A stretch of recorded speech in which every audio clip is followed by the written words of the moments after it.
সকাল সকাল আমার কাঁচা ঘুমটা নষ্ট করে আমি এখন উঠে রেডি হয়ে বসে আছি।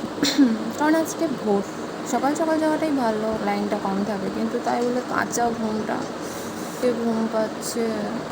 বাড়ির কাছেই বুথ, 7টার মধ্যে খুলে দেয়, 7টা পেরিয়ে গেছে, এবার যাবো।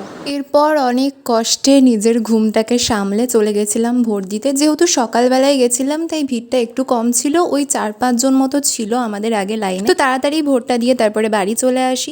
ভোট দিয়ে চলে এসেছি। আমি জাস্ট এইমাত্র স্নান টান করে এলাম, মাথাটা একটু ঠান্ডা হলো, তাই একটা চিন্তা এলো, মানে একটা ভাবনা এলো মাথাতে, যে বউ ভাতের দিন স্বামী তার স্ত্রীকে বলে যে আজ থেকে আমি তোমার ভাত কাপড়ের সমস্ত কিছুর দায়িত্ব নিলাম, এবং তারপরে সারা জীবন সে তার নিজের বউকেই মদ খেয়ে মারে। ভোটটাও সেরকম।